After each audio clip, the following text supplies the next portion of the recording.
This is a Hot Pie Media original.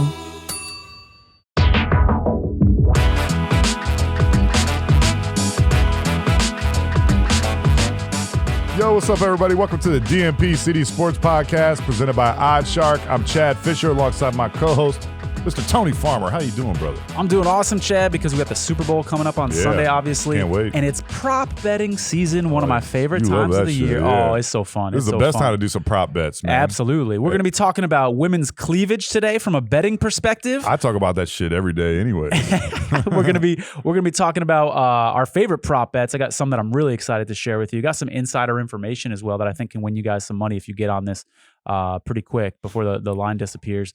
We've got a great interview today, too. We're going to be talking a little bit of Michigan football. Oh, one of my favorite subjects in the world, man. It's not work when you get to talk about Michigan football, man. That's it's like a Friday night for me, man. But yeah, we got Brandon Justice from Rivals.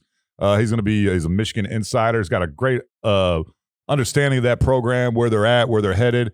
He's got some insider information about some of the things that went on in the offseason and some of the things still to come. So it's going to be awesome to talk to him, pick his brain, get some insider information ourselves. Yeah, it's going to be fun. Before we get to that and before we get to the Super Bowl props, let's tell folks about our lead sponsor. As you said, the show is sponsored by OddsShark. They're presented by OddsShark. Let's tell them what the heck OddsShark is. Yeah, every time we do a betting segment on here, all the numbers we get come straight from OddsShark. That's oddshark.com. The best thing about OddsShark is it's absolutely free. It's not a membership. It's not, you need something you got to pay monthly. Right. You just go to the website. You type it in right now. You don't need a password or anything like that. Go right to the website now. What you can do is you can compare numbers from a bunch of different websites. They got 8 or 9 different sites on there, betting sites on there, and they're going to show you the numbers from each one of those sites. So you make sure you're getting the best possible number you can. A lot of people don't know those betting sites, they're not uniform, man. They set their own numbers, their own lines and stuff like that. So it's nothing worse than losing a bet, knowing you would have won if you went to OddsShark and got a better deal, got an extra point and a half. I've been there before. You're not kidding. And you can also get bonuses for signing up for different websites as well there.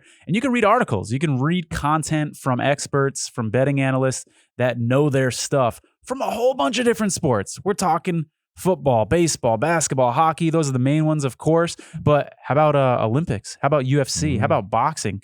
A whole bunch of different sports. And it's a way that you can take into consideration this information that someone else has done the heavy lifting for you. Yep. So instead of digging through the stats and digging through the trends and looking up the weather and looking to see who the lead referees are and all these different things that we do as bettors and as handicappers, someone's done that heavy lifting for you and it's free. So whether you're a beginner or you've actually been betting for a while and you're a seasoned bettor, it's a great resource, and for everybody in between as well. And like Chad said, it's free. ODDSSHARK.com. Yeah, man. That's a website we've always gone to, man. Yeah. We've been going there for a long, long time. Go to. Yeah. And so with that being said, you want to go ahead. This next segment is sponsored by OddsShark, brought to you by OddsShark. You want to go ahead and go through some of those numbers, brother? And some man. Some of these, bets? there's some interesting prop bets out there, guys. Funny bets, man. Yeah. So here's my favorite. Okay. This one is the one that made me laugh the hardest. And you guys gotta bear with me. I know this is gonna offend some people. I'm not a pop culture guy, so I don't know who the hell Mickey Guyton is. But I've never heard the name, dude. Apparently, Mickey is singing the national anthem, and we've got And it's apparently a woman because of the prop. Because of the prop. Yeah. During the national anthem, will Mickey Guyton have cleavage showing? This is a real bet. Yes, minus 150. That means $15 is going to win you 10, or 150 is going to win you 100. Or no, plus 110. So $100 is going to win you 110.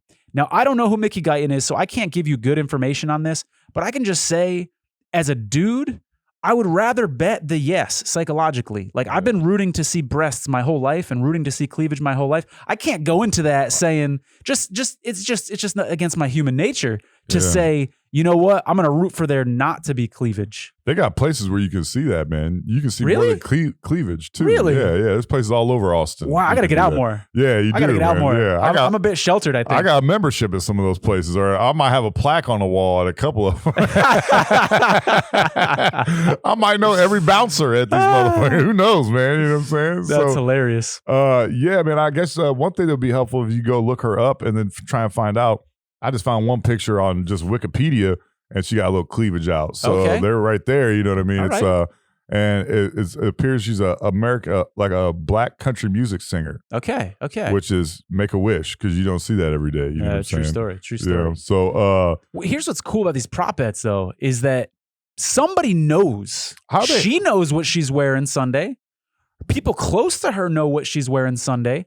So sometimes this insider information actually leaks out and you can get ahead of it. Yeah. But then there's also misinformation that's spread. This happened a couple years ago with the color of the Gatorade in the Gatorade jug.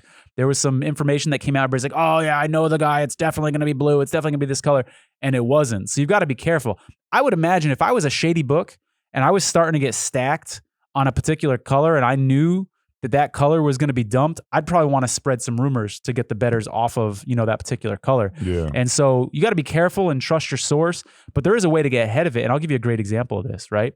So on one of the books that I use, they have an over-under on a pregame prop, which is how many jets are going to be used, how many aircrafts are going to be used in the pregame flyover. And there's over-under 4.5. So I go to the Air Force website and they actually say, it's public right on the website, we're going to be using 5 planes for our flyover. So I sure did max bet that prop over 4.5 because unless there's a technical difficulty with that plane that morning, I'm sure they got backups too. Oh, yeah, I'm expecting there to be 5 planes. Yeah. So this is a lot of fun because it's almost like free money, but this is also, Chad, why I can't go to Super Bowl parties. Because people are always inviting me, oh, I know you like football. Do you want to come to my Super Bowl party? I'm like, nah, I got to watch this shit alone. And they're like, why? I'm like, because when the flyover happens, I'm gonna be so fucking excited. Like someone just scored a touchdown. I'm like, yes. And they're gonna be like, dude, the game hasn't started. You're insane. You really like flyovers. Huh? I'm just a huge fan of the U.S. military. You know what I mean? What can I say? I love wasting money. Love the military industrial complex. I love wasting money on a Sunday. What'd that cost? $1.5 million? I don't give a shit. Do it again. I don't care. It's going to be more about $2 million with the gas prices where they're at. I was saying, let's run it back. Let's get 6 this time. So on a serious note, these prop bets really can make the game more fun, even for people who don't bet sports. I got another one here, and I don't have an opinion on this one. I just want to share this with you in case you're not familiar with these prop bets, so you know how crazy these things are. What will be the first song of the halftime show? California Love. That's got to be that by Dr. Dre. Yeah. That is the betting favorite. It's plus 150. So 10's going to win you $15 on that. They're all plus money, by the way. Next Episode by Snoop Dogg plus 400. Family Affair by Mary J. Blige plus 500. Not that one. I'm not going to read them all to you. Godzilla by Eminem plus 700. Ooh, man, Godzilla. Oh, come on.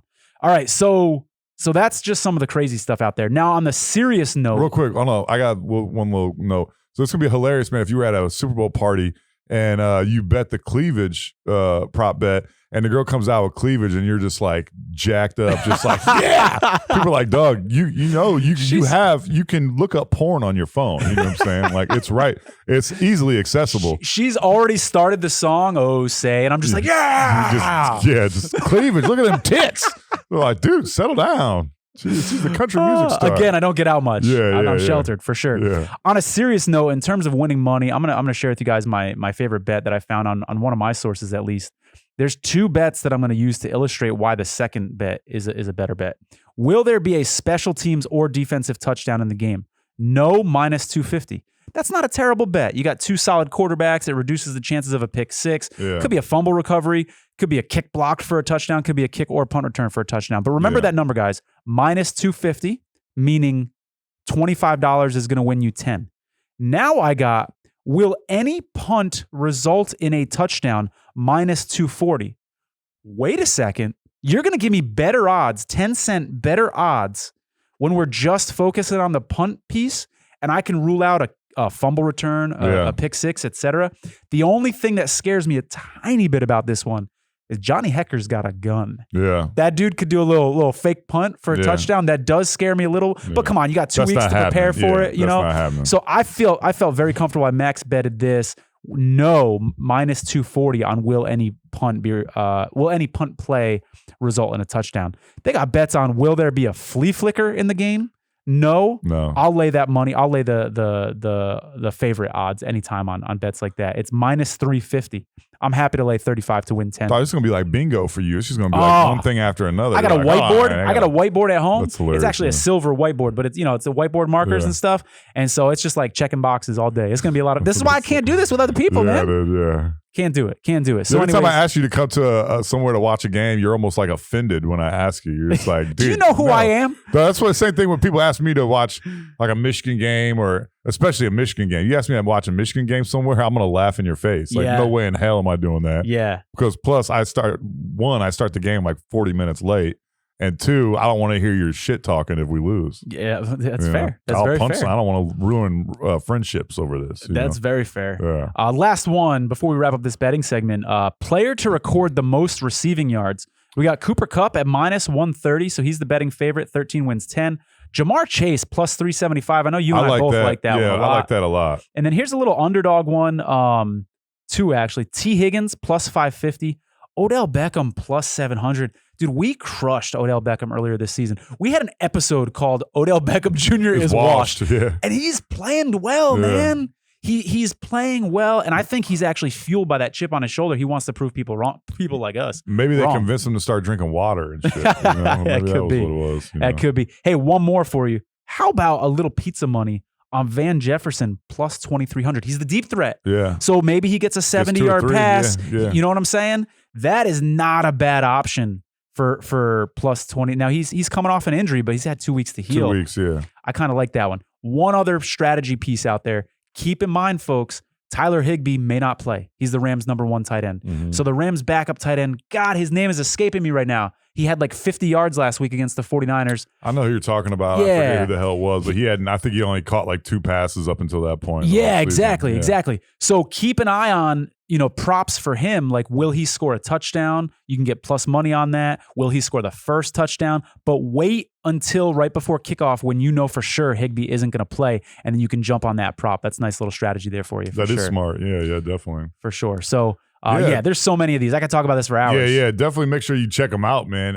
Because there is some interesting stuff on there. Yeah. I know you can bet on seeing some titties and stuff. Oh, absolutely. You can bet on the length of the national anthem. Whole bunch of stuff. Oh, for wow. Sure, That's crazy, man. But anyways, I think we should get into our interview, man. Yeah, let's do it because it's going to be a really awesome interview. Can't wait to talk to Brandon Justice from Rivals. We're excited to have him on the show, so let's go ahead and just jump right into it, brother. Yeah. Hey, everybody, we're proud to announce that the DNP-CD Sports Podcast is brought to you by BetterHelp. That's betterhelp.com. So I started using BetterHelp because every time, I turn on the TV, I see the Raiders, I see the Cowboys, and I'm reminded of this terrible gambling loss that I had. Dude. So I started using BetterHelp. I've had a couple sessions with them, and it was seriously like super helpful, man. She like walked me through how like the loss that I was experiencing was actually somewhat similar psychologically, like to the loss of a loved one, like where you go through like those stages of grief and stuff. Yeah. It's obviously, doesn't compare in like the emotional sense of like, I'm not saying it's worse than that, but in terms of the grieving process is really similar. So it's super helpful, man. I'm digging my BetterHelp experience. That's awesome, man. I was just gonna say, you got something to say over there. That's so funny, man. People are like, I've lost my dad and my cat died and my life's just not the same. He's like, I lost a contest. No, dude, I lost an opportunity at $6 million. I know, Let's not make light of it. I know, but like what I'm saying though is like you had to have gone into this thinking like, dude, there's like a 1 in 7 billion chance I'm gonna win this. 1 in 4,080 chance. But you still have to get all the games right. So that's like even more. It's not just you against other people. It's about like, Yeah. So every week it's that at least. You know what I'm saying? So, but anyways, BetterHelp. If you're going through a loss like Tony, like a uncontrollable, devastating loss like Tony has. You know what I mean? Chad would not make a good psychologist, making light of other people's losses. This is why you got to go to BetterHelp, dude. I'm struggling with something right now. Chad's just like, that's not a big deal. You need to get over it. I've been through worse, That's what my slogan would be. You know what I'm saying? If, like I was a therapist or something, and I was like just trying to get like people out of play. Worst therapist ever. Hey, I've been through worse. It could be worse. Okay, but seriously, this is why you don't want to talk to me. This is why you got to go to BetterHelp and get some professional licensed therapy. This isn't self-help. It's not like a crisis line or anything like that. It's professional therapy done securely online. And if you go to BetterHelp.com/DNP, you're going to get 10% off your first month of therapy, dude. That's awesome. Yeah, it's cool. And you can do video chats with them. You can do phone chats. You can text them. You can text them 24 hours if you want, and they're going to respond pretty quickly, which is awesome. Yeah. So make sure you go to BetterHelp.com DNP. You're going to get 10% off your first month. All right, our next guest today is the senior editor of Maize and Blue Review on Rivals Network, covering Michigan Wolverines. Michigan has had an incredibly eventful offseason, and we're excited to get some of his insider information on the team. Please welcome to the DNP-CD Sports Podcast, Brandon Justice. How you doing, brother? Thanks for coming on the show. I'm good. I appreciate you having me on. How you doing? I'm doing great, man. I just want to tell you, you're covering the Michigan football team this offseason. It's been a daggum roller coaster, man. Are you drinking heavily to combat all the craziness that's going on in the last 6 weeks? How have you been handling it? Yeah, no, it's been you said it pretty well. It's been a roller coaster. Every day was pretty different last week, and you were kind of going to bed and turning your sound on and just hoping to wake up to something that at the very least just cemented the whole thing. And eventually that happened with Harbaugh and ending up coming back. But yeah, it was most definitely a roller coaster. And then of course there's more that's happened since then. And I'm sure that we'll have plenty to cover in between now and September to keep us on our toes. But there's one thing about this program under Jim Harbaugh that's really been consistent is there's pretty much always something to talk about. There's always a story, man, for sure. It's a great story now too, especially after the awesome year we had this year. But first things first, let's start with Jim Harbaugh. I initially laughed when I heard the NFL rumors come up once again this all season. It seems like every season, it's one of the first things that happens. It seems like it's a lot of clickbait and all this stuff. But I want to know, how close was Michigan to losing Jim Harbaugh? I think they were an offer away. Yeah. I think if the Vikings had made that offer, maybe not the Vikings, I think honestly what ended up happening there was both sides really understood that it wasn't going to work out. And ultimately that's what led to the offer not happening. I don't think you bring in a guy like Jim Harbaugh for an in-person interview with the risk he's taking by doing so, and interviewing him last as well and scheduling him as the last interview without the intention to hire him. But when the meeting happened, it just didn't work out that way. So yeah, I think they were an offer away, whether that offer came from Minnesota, Chicago, Las Vegas, Miami, Jacksonville, whoever it might have been.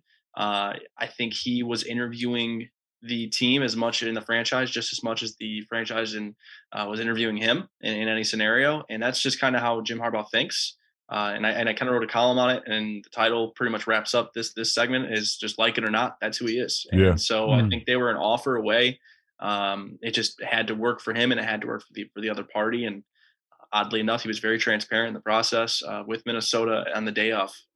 So I think if the offer would have came through that day and it would have made sense for him, and it would have happened. But you think about like if he would have went to Las Vegas instead of Minnesota, had that interview, knowing how close he is with Mark Davis and how close he was during his NFL years with Mark Davis, how that would have gone, more control, more fingertips on things, how that would have gone.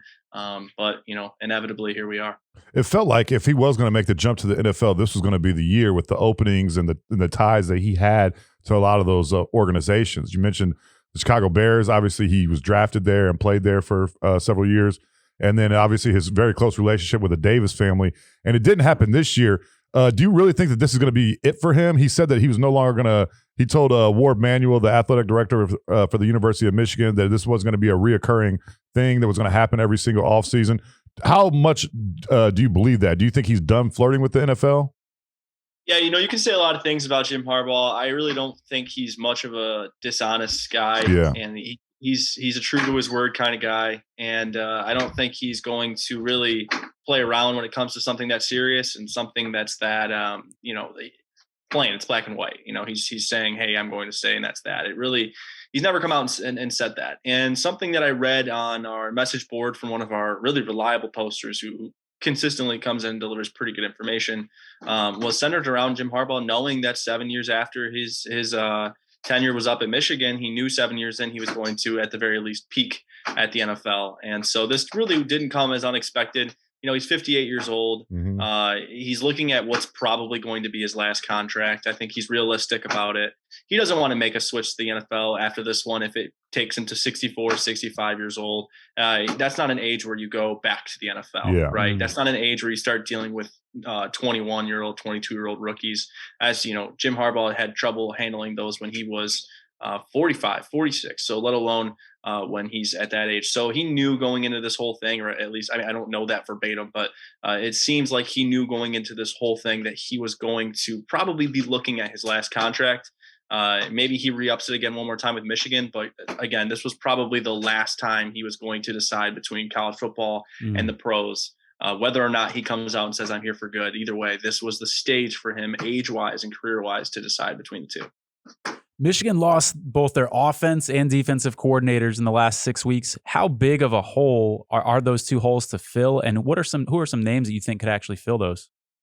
So when it comes, these two are different because offensively they had such a nice, well-oiled machine last year from a coaching staff's perspective. In years past, when there was Pep Hamilton and a couple other guys that were kind of in the mix there, where you had Tim Drevno and you had multiple offensive coordinators, and you had a lot of guys who had run offenses before, all as assistants. You really saw kind of like a too many cooks in the kitchen type of vibe among that staff. But with the staff this past year, you saw a lot of cohesion, and that's really what led to that offensive success. Was when Matt Weiss was hired in, along with Mike McDonald. He came in and offered an analytical presence that Michigan really hadn't seen before, and Jim Harbaugh especially hadn't seen before. And I don't know if you noticed, but in watching Michigan football this year, you can probably look back and say, heck, they went for a lot of fourth downs this year. They did. 12 out of 14 games, they went for a fourth down. And of those 12, I believe it was 10, they went for multiple.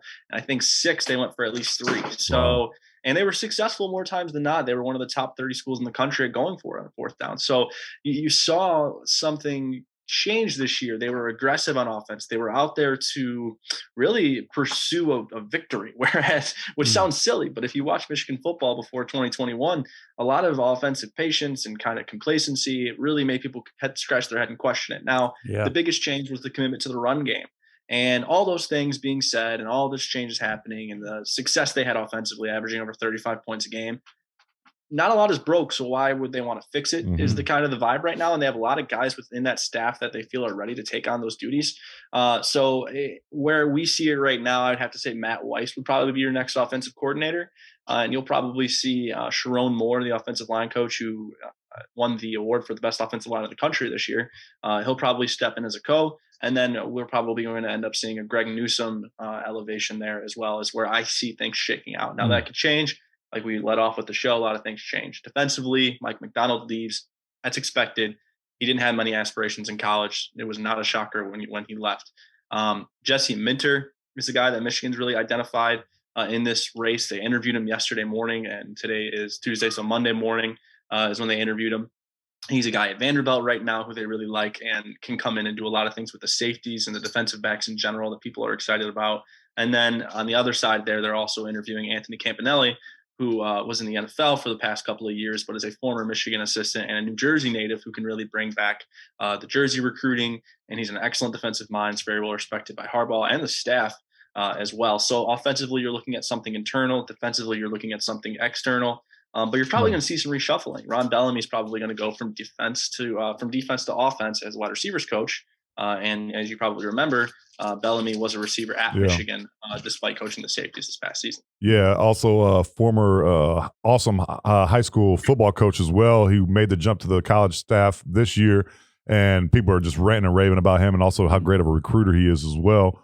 I wanted to ask you, brother, star freshman receiver, he'll be a sophomore next year, Andrell Anthony tweeted just recently, yesterday or the day before, that Michigan's, quote, next move is crazy in all caps.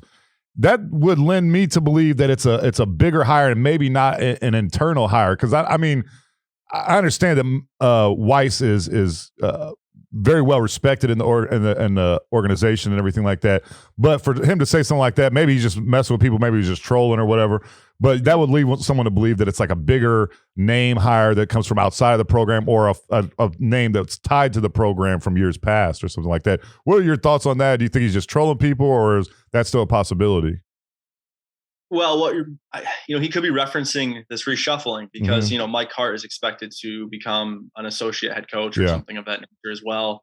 And Mike Hart is a guy that had the Harbaugh departure happen, likely would have been the next head coach of this team. Yeah. And I think Andrell Anthony, I don't know this for a fact, but he might be throwing a little bit of, sun in the shade for Mike Hart there. Could be doing the same for Ron Bellamy, who's coming over to coach his position group now. So there could be some things there happening for them in that regard. Andrell Anthony is a guy who brings a lot of energy to the program. There's a group of freshmen, him, J.J. McCarthy, Donovan Edwards, who really came in and kind of changed a lot of things for that class, led that class, and is going to continue leading that class. And so, I don't know if he's just messing around, trolling, trying to bring some attention to the program that's positive or whatever it may be. There could be another move, maybe from the transfer portal he's referencing, recruiting wise that he's referencing. There could be a lot of things there. I feel strongly about what intel we've got offensively. So I don't think if he's referencing anything, he's probably just excited for his coaches at that point, I would assume. But yeah, I mean, that's probably about it. So we can put the rumor to rest that Tom Brady's going to be the next offensive coordinator. That's not happening, right? I know Giselle would love that very much. Damn, I was hoping for that. But Giselle like snow. yeah, right. He's staying in Miami, I think. That's where he's got a house. But how close? Mike Hart is a name that obviously a lot of Michigan fans are super familiar with. I remember watching him play. Me and him were around the same age, and so when he was in college with Chad Henne, I mean, he came, as a freshman, just became one of the best running backs in Michigan's history. He came back to Michigan from Indiana last year. He was at Indiana as a running backs coach. Now he's a running backs coach at Michigan. He's going to see you mentioned he's going to most likely see an elevated role. How close was he to becoming the head coach if Harbaugh left? And then also, did that have anything to do with why Josh Gaddis left? With maybe there was internal talk that if Harbaugh did leave, that Mike Hart would be the one to take his place and not Josh Gaddis, and maybe he's a little upset about that still. Yeah, I think that the Josh Gaddis departure was a little bit premeditated apart from the Harbaugh episode, but it was definitely motivated by that immediately. Now, granted, we'll leave this whole thing off with the fact that Miami is paying him a ton of money. I think it's $1.1 million. Oh, wow. They've gotten some absurd funding over with the new hire of Mario Cristobal and the athletic with the NIL and everything. They're just getting money pumped into it by some Miami natives. And so with that being said, we'll just leave it off at that. The money was extravagant. Now, apart from that, we had heard about Josh Gaddis' potential departure in the late fall. And it really started to materialize into something that was legitimate and a serious threat to happen towards the end of fall and early winter. And then it started to become sort of a mutual thing where we really heard like Harbaugh was aware and Gaddis and him had kind of like spoke about it peacefully. And many of us thought that that's why he got emotional during his Broyles Award speech, because he knew that thing was that run was kind of over. And then it's kind of just wore away after the playoff run. And maybe he started to think, should I stay here another year? Because he interviewed for the Virginia job and didn't get it. He had spoken about the Duke job. That didn't happen. So, it was one of those things where I think Gaddis went into this offseason expecting to be hired as a head coach, didn't. So when that didn't happen, he came back here, and then Harbaugh did the hokey pokey with the NFL. And when that ended, he knew he was not going to be the guy. And I think, look, I hate speculation, but we've all seen the text message that leaked that Josh Gaddis sent to his players saying that he had no support here from an administration. And that reads pretty plainly. He obviously did not think that the administration was going to give him that job. And he thinks he deserves it. And he feels like he's not wanted here. So he left. I don't know how I feel about the strategy there personally. However, that is what happened. And that seems to be what happened. Now, as far as Mike Hart goes, I think Mike Hart's the most nobody's really more respected than Mike Hart player wise. When I was mentioning the offensive, complete change, really, I guess, just not even from a schematic standpoint, but just from an attitude standpoint, you really saw that change because of Matt Weiss's analytics, but also because of Mike Hart's attitude and Mike Hart's just game structure and the game planning and how diligent and detailed he is, and just the dedication he has to the program and what he knows about the program and its history. Really shifted a lot of like this offense's culture. And then on top of that, you saw how good the running backs played this year. I mean, they were the stars of the offense. Without the running backs, Michigan doesn't do what it did this year. Hassan Haskins had 5 touchdowns against Ohio State. Like, need you say more, right? Yeah. So, yeah, I mean, Mike Hart will be in for an elevated role, and it's deservedly so. Whether or not Josh Gaddis had sour grapes about that on his way out is one thing. I don't think that his departure was motivated towards the Hart thing. I think it was more so motivated towards administration, knowing he wasn't going to be the guy if Harbaugh were to leave. And then conversely, had Harbaugh left, I don't think it would have been a snap of the finger Mike Hart was the head coach. I think there would have been a meeting with the Board of Regents, and these meetings were happening. They were talking. It wasn't a secret that might happen. It wasn't like they were avoiding it until it did. But you were having the discussion, is this going to be an external hire? Are we going to kind of like, you can't bring anyone in and keep this whole staff. So what do we value more? The staff that got us this success this year? Because this team credits its success to the staff more than it does to the head coach at this point in time. So when Harbaugh was leaving, there was questions about internal and external and the value of keeping the staff or the value of resetting everything and yada, yada, yada. So this really goes on. As far as how close Hart got to becoming head coach, it's hard to put a meter on that, but like I firmly believe he was going to be the guy in the end. Yeah, that's who my vote was for anyways, was for Mike Hart. I would have loved to have seen. I don't know that he's ready yet. A lot of people are saying that he's going to be a head coach someday and he's a star coach and might as well make it happen now instead of, risk him going somewhere else and establishing roots there and everything. So for sure. Brandon, we can't have you on without talking about the quarterback situation at Michigan. So I kind of wanted to get your take on how you think this is going to kind of play out in practices leading up to next season. Cade McNamara obviously had a great year, but J.J. McCarthy is just a monster. If I had $1 for every time, I mean, you should see this guy's face light up when he talks about J.J. McCarthy. It sounds like he's talking. It sounds like he just went on a first date and he's in love. Hey, if I had $1 for every drunk text message I sent Tony talking about how awesome J.J. McCarthy is going to be, I wouldn't be doing this damn podcast right now. I'd be at home. So we are obviously too biased to answer this question. So we're going to give it to you and ask you how you think this quarterback competition is going to shape out next year. I mean, shoot, I don't know how much different I can put it, man. He's pretty spectacular. And, the skill set he offers is unlike any that a quarterback has offered, not only under the Jim Harbaugh era, but probably since Chad. I mean, honestly, Chad Henne doesn't have the legs that JJ does. And obviously the game was played differently back then. So that can kind of be, I guess, canceled out. Chad Henne stuck around in the NFL for 15 plus years for a reason. Whether or not he's been a career backup or not is one thing. He's made a career out of being a backup, and I'd like to do that someday too. Same. For Patrick Mahomes, just sitting around, you know what I mean? Telling his brother to stop making dumbass TikTok videos and shit. You just get to watch a free show every week. Exactly. Go out after 20-year-old buying you drinks because he makes about $30 million more. Right. Why not? So, I mean, hey, look, Cade McNamara is a terrific, terrific game manager. What he did for Michigan this year cannot be really put into a book or into a box score.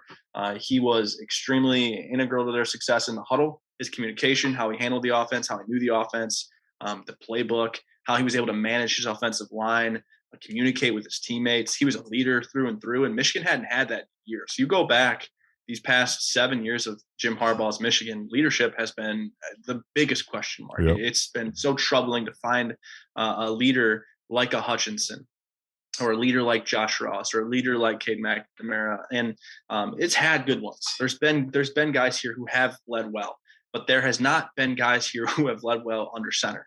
That just hasn't happened. Wilton Speight was not the best leader in my opinion. And he was probably the most consistent quarterback you had during this time. Shea Patterson was the other one who's probably definitely 100% better than Wilton Speight, but was even a worse leader, in my opinion, in that category.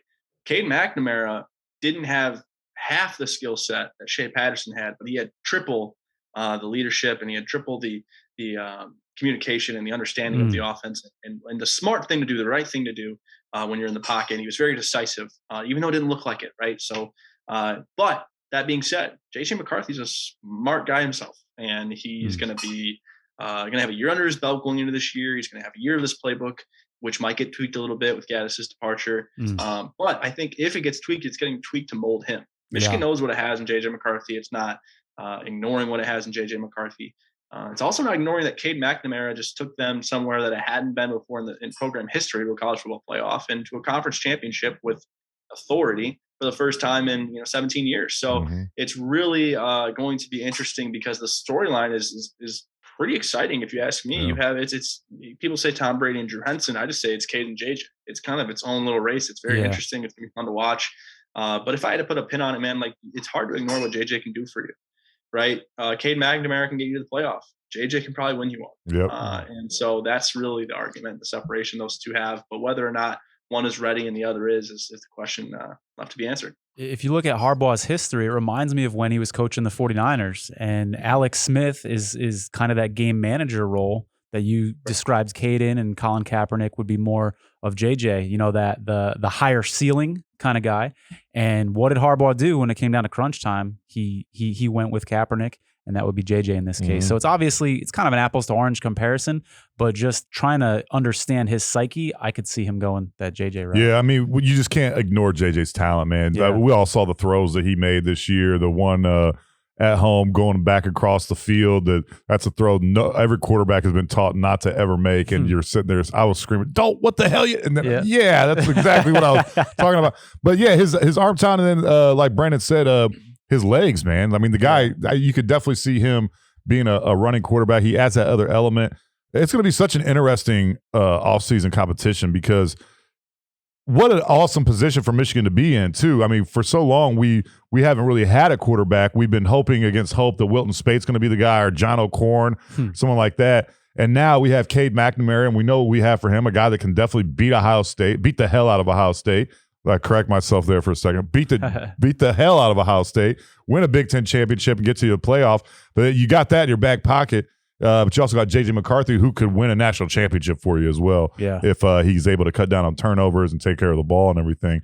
Brandon, although Michigan did lose both their offensive and defensive coordinator, they still got a lot of talent coming back. They did lose Aiden Hutchinson, who's a runner-up in the Heisman, David Ojabo. Hassan Haskins set a single-season record for touchdowns for Michigan as running back.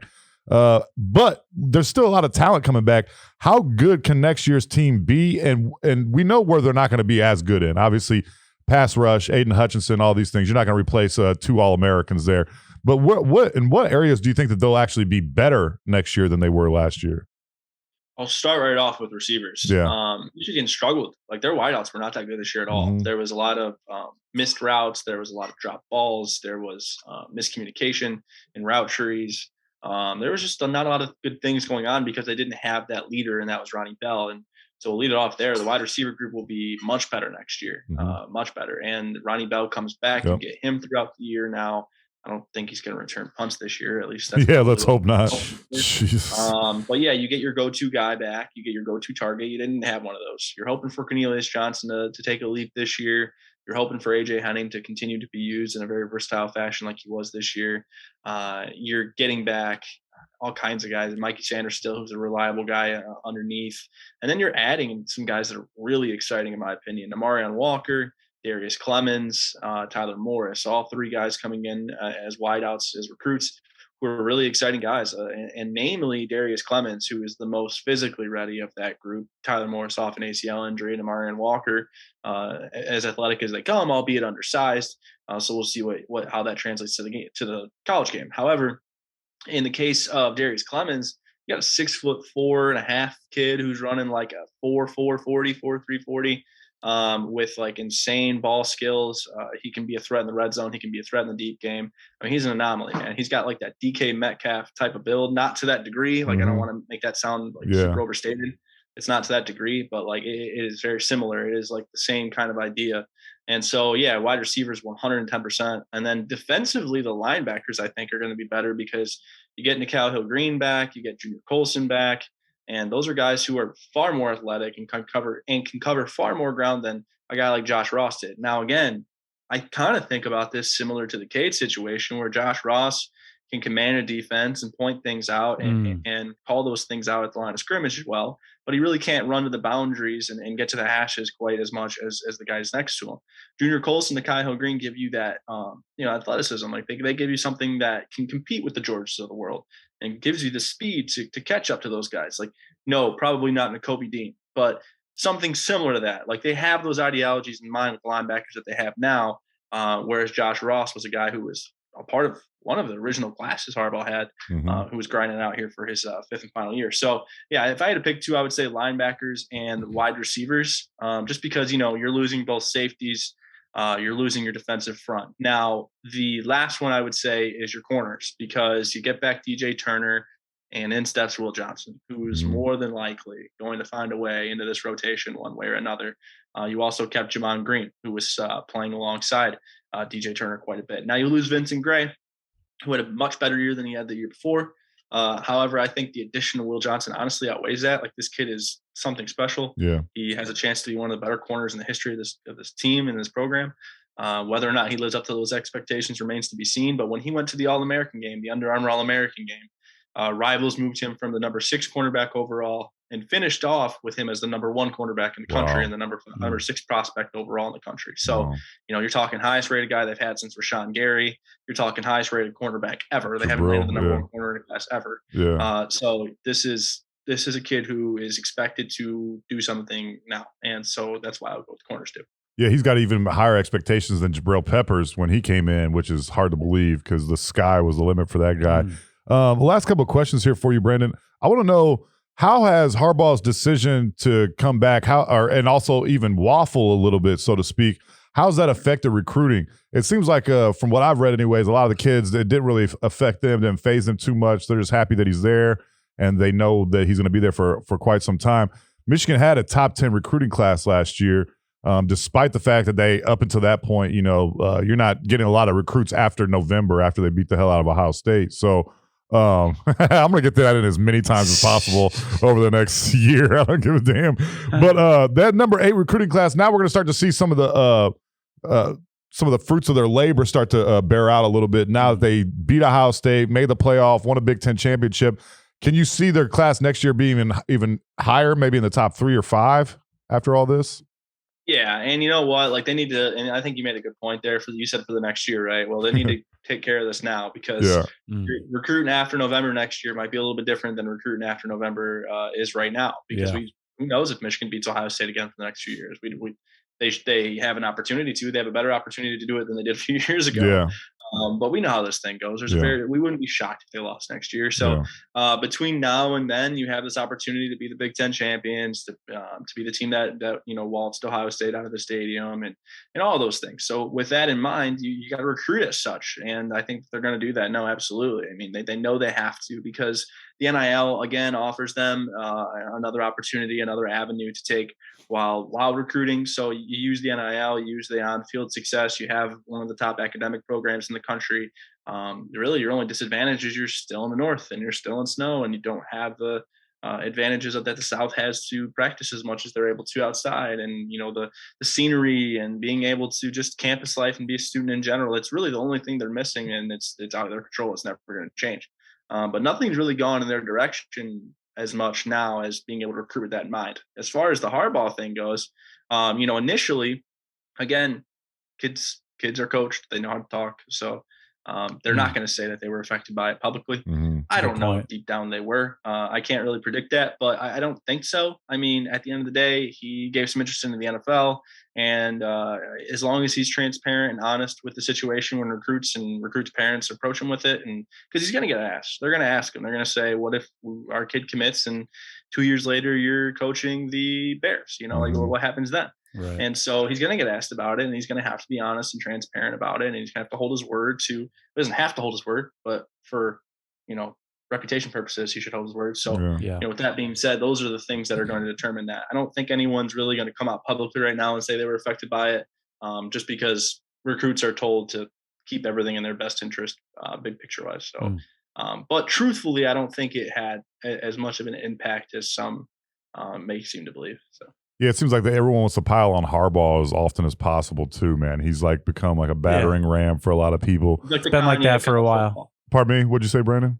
He's like the Kanye of college football. Yeah, exactly. Perfectly put, man. Yeah, you got like Paul Feinbaum, or as Jim likes to call him, Pete Feinbaum, dude's making a living out of just bashing Harbaugh all the time. You know what I mean? And so despite beating the hell out of Ohio State this year, he still managed to get a couple licks in and everything. But one last question I ask you, Brandon, before we let you go, brother, is a lot of people around the program, around the University of Michigan football program, were saying that one of the reasons why Jim was looking around so much was because the university's relationship with NIL and their ability or inability or willingness to help foster some of those connections with some of these guys.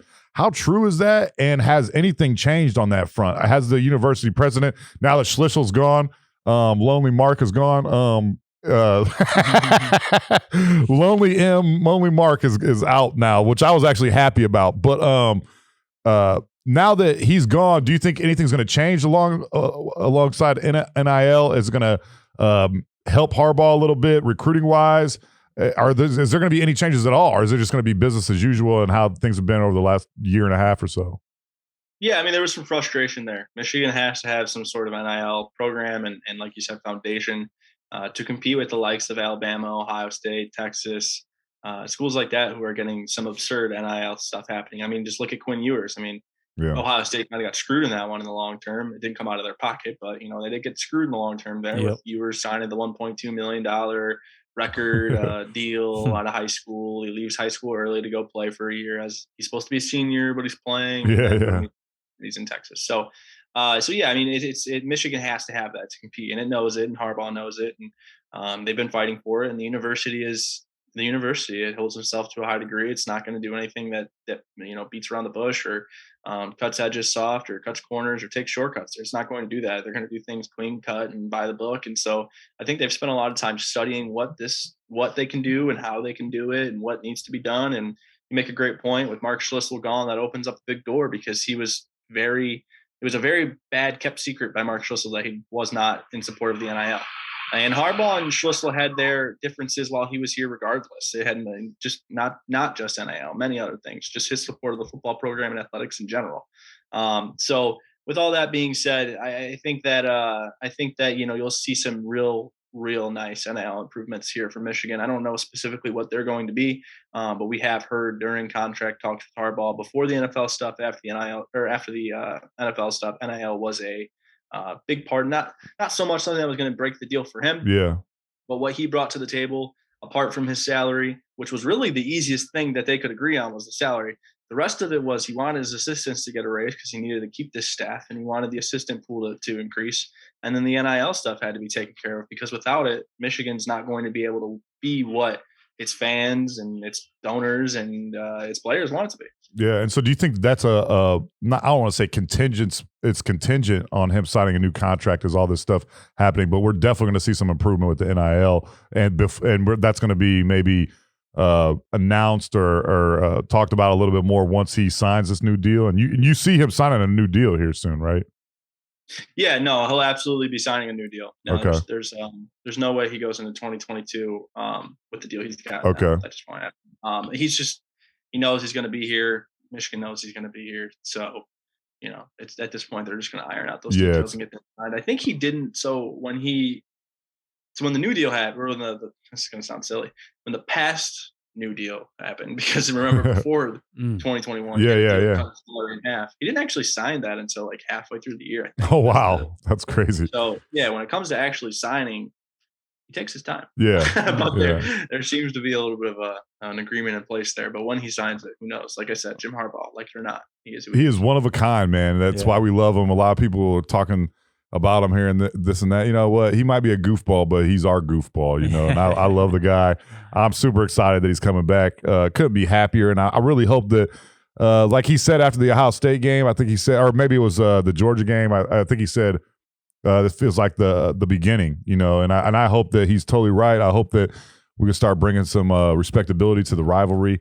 And it was just amazing to see the manner in which Michigan beat Ohio State this year too. It wasn't some fluke play. I mean, they dominated that game from start to finish. You could argue that if one or two plays go their way, that ends up being 56-14 or something like that. So I hope that they continue that. The smash mouth. It's going to be interesting to see. There's a lot of talent. Donovan Edwards obviously lose Hassan Haskins. I think Donovan Edwards is going to take that step. He's a guy that can catch the ball out of the backfield as well. They got a lot of talent coming back, man. I'm really excited about this year. Hope they get this deal done with Harbaugh soon, and I hope they get the NIL too so that we can start being a little bit more competitive and recruiting and everything like that as well. And if they can't make that rivalry competitive, you can keep watching the tape. I'll watch it over and over. Dog, I got that on my DVR. I pop that in every night, having a little nightcap, just pop in the old Michigan Ohio State game. You used to have to watch it in 360 pixels, but yeah, there you go. Now I got an HD, baby. Yeah. What's going on? Yeah, I still got the highlights on my phone, man, saved. I got them on a tab on my phone. Anytime I'm feeling down, hey, guess what? Little hit of dopamine. Hey, yeah, you remember when Michigan beat the hell out of Ohio State? Oh, that was awesome, man. Let's go watch some highlights, But make sure you give him a follow on Twitter at @BrandonJustice_.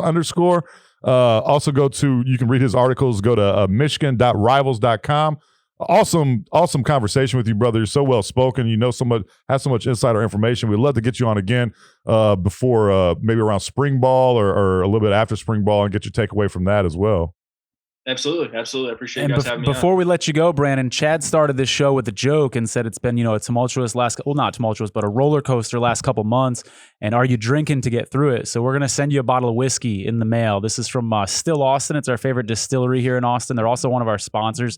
They take really good care of us and really good care of our guests. So Chad's going to ask you for your address. He's not being weird. Oh, I'm being weird. It's so that I'm being weird. It's so that we can send you a bottle of whiskey, and we hope you enjoy it because it's smooth, man. You're going to like it. It's good stuff. Awesome, man. I appreciate it. I'll do some picklebacks. Yeah, right, I'm gonna be weird though. I'm gonna use your address I'm just gonna be knocking on your door sometime at like 3 p.m. in the afternoon. Like, hey man, you got any insider information? Need some more tips, man. Need some more tips, man. yeah. Thanks, brother. Really appreciate having you on the show, man. And we'd definitely like to talk to you again here soon. Good luck to you and everybody. Like I said, make sure you follow him on Twitter at BrandonJustice_ and also Michigan.rivals.com. Thanks again, Brandon, for doing the show, brother. We'll definitely be in touch and talk to you soon, man. Take care. Absolutely. Thanks. Appreciate it. Take care. Take it easy, brother. Peace. That's Brandon Justice from Rivals. Awesome interview, dude. The guy knows his information. He knows the university. He knows the program. And you can see he's so well spoken. He's a young guy too, man. So he's so well spoken, so well plugged in. It's awesome that we got to talk to him about Michigan coming up. Awesome season.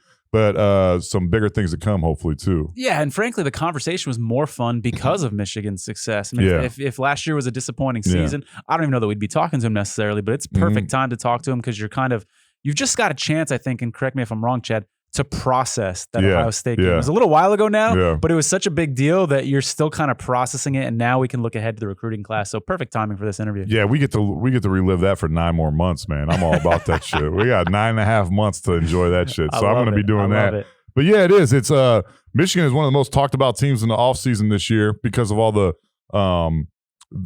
problems that they had in terms of now they got, what was Jim Harbaugh staying? Was he leaving? Yeah. New offensive coordinator, new defensive coordinator and all that. That quarterback situation. There's a lot going on, man. And it's awesome to talk to Brandon because that dude is plugged in, man. He knows the stuff and he knows the program. He said some things I didn't know about. And that's why I was excited to have him on because I want to know who they're looking at for offensive coordinator. I'm reading the message board and stuff like that. I still don't have I'm not totally sure who it's going to be. I've heard Matt Weiss, as he said. But it's going to be interesting to see. I'm glad we got to have him on here. Yeah. And talk about how far Michigan has come, and then also how much farther they have to go in order to win a national championship and be competitive on that level. Yeah, man, it was a lot of fun. Before we head out of here, I want to give a little shout out to OddsShark, our favorite sponsor. A lot of fun today, by the way. Yeah, definitely. Anytime you're going to be placing a bet, you definitely have to go to OddsShark. You'd be a fool not to. The great thing about OddsShark is it's absolutely free. There's no sign up, no membership. No monthly fees or anything like that. It's absolutely free. You go to OddsShark, you're going to get 8 or 9 different websites right there in front of you. They're going to tell you the spread, the odds for all these games. A lot of people don't know that those spreads and the odds change across every website. It's not uniform. So you want to make sure you're getting the best number because it could be a point difference, which is a big deal. Oh yeah, especially with the Super Bowl coming up.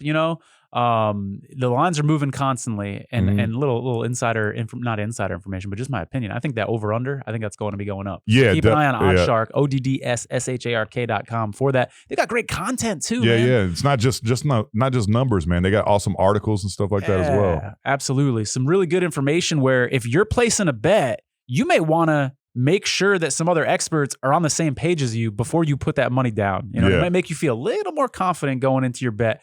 Or you might say, you know what, I'm going to put 500 on this game, but this person just made a really good argument why I shouldn't. And maybe I'm going to scale back my bet a little bit. Or hedge a little bit. Absolutely. It's a great resource. And like Chad said, it's absolutely free. They're a great site. They're a great company. We were using them before we started, this podcast. So, before they became our lead sponsor, we were using them, talking about them all the time. Always had a tab pulled up on their website, which I still do now. Anytime you're going to make a bet, you have to go there, man. You're a fool. One of the worst things, we talked about this on the show, one of the worst things that can happen is if you lose a bet and you realize, had you gone to OddsShark, that you had a better number available and you could have won your bet had you went to OddsShark and made that bet through another website. Yeah. So it's free. Like we said, there's no membership, no fees. We're not asking you to dish out any money. This is absolutely free. Anybody can go there right now. Yeah. So if you're out there right now and you got a checklist of a to-do list, things to do this evening, this afternoon, this morning, whatever time you're listening to this. Smoke blunt, get butt, go to That's OddsShark. your list. Yeah, that's my list. Smoke blunt, get butt, Go to Oddshark. That's what I do. Go to oddshark.com. Follow us on Twitter at DNP-CD Show. Give us a thumbs up if you're watching this on YouTube. We'd love for you to write us a review if you're checking this out on iTunes. And all of our other media as well. Instagram, Facebook is at DNP-CD Sports. Yeah, also check out hotpiemedia.com. They are the producers of this show. They got a bunch of awesome content. They got podcasts for pretty much any topic you can think of. You can also find all of our past episodes on there as well. So give us a follow on all the platforms, all the social media platforms. Please tell your friends about the show. This is a great episode, brother. A lot of fun, man. Yeah, great episode. Really excited about some of the episodes we got coming up here soon as well. So give us a follow. Thanks for listening. Thanks for watching. We'll see you guys next week. For Tony, I'm Chad. Peace out. Thanks for listening. You can find more episodes and all of our other Hot Pie Media originals baked fresh daily at our home online at hotpiemedia.com, the Hot Pie Media YouTube channel, or wherever you listen to podcasts.